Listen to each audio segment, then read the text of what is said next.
Wala na nga eh. Ano pa ba maibibigay ko? Wala na.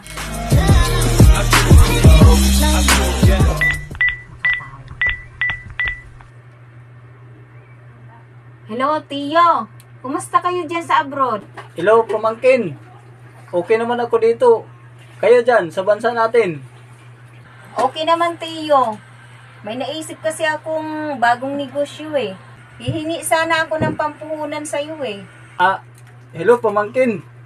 Anong klaseng negosyo ba yan? Balak ko sanang magtayo ng computer shop. At yung katabi ng computer shop, milk tea. Hello, pamangkin. Maganda yung naisip mong negosyo na yan, pamangkin. Oo, Tiyo. Tapos, hati tayo sa magiging kita. Para kung gusto mo na dito sa bansa natin manirahan, at least, meron ka nang nakaabang na hanap buhay. Oo nga, pamangkin, kasi tumatanda na rin ako. At hindi naman talaga panghabang buhay ang pagiging OFW. Darating at darating talaga yung panahon na kailangan ko nang umuwi sa bansa hanggang tuluyan na akong tatanda. Sige, Tiyo. Padala na kayo agad ng pera para masikaso ko na dito. Sige, pamangkin. Natutuwa ako sa plano mong yan. Bukas na bukas, magpadala agad ako ng 100,000.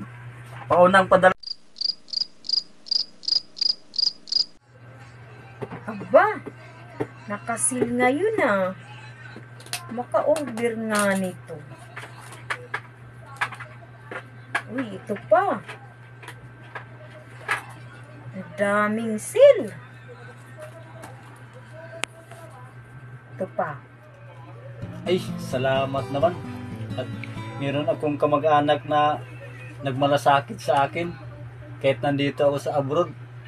Ngayon, hindi na ako takot na tumanda at umuwi doon sa bansa at doon na tuluyang manirahan hanggang sa pagtanda ko ng pagtanda. Kasi nandyan naman yung kamag-anak ko na nagtayo ng negosyo. Sigurado ako, mabubuhay na ako doon pag uwi ko sa bansa namin. Ate Ann, may pera ka pa ba dyan? Kasi ubos yung pera ko kanina sa unang casino. Kakainis nga eh. Ba naman yan? Alam mo nang nakasil din ngayon sa online, oh. Pinang-order ko na dito. Kainis naman ate. Humingi ka na lang kaya ulit kay Tiyo. Hello, Tiyo. Nakita mo na ba yung picture na sinend ko sa'yo? Picture ng computer shop at milk tea. Kaya lang, yung contractor, humingi ng additional na bayad eh. Kasi may dinagdag ako na pinagawa. Hello pamangkin. Sige, magpadala ako agad-agad sa'yo dyan. Tao po. Oh, Tiyo. Ba't bigla ka dumating?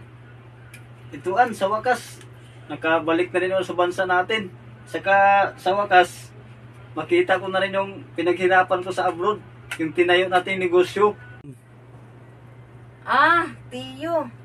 Bakit naman kasi biglaan pag-uwi nyo? Nakakagulat naman kayo.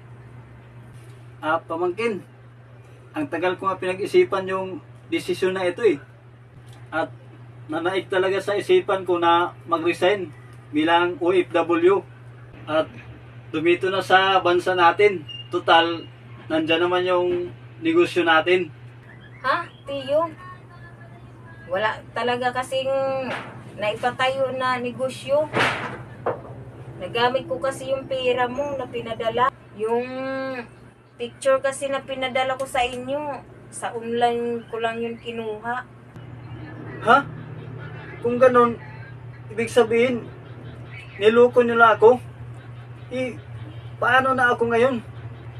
Lahat ng pinaghirapan ko sa abroad, pinadala ko na sa inyo. Wala na nga eh. Ano pa ba maibibigay ko? Wala na. Diyos ko po, ang laking pagkakamali na nagawa ko sa sarili ko. Walang-wala na ako ngayon. Paano na ako?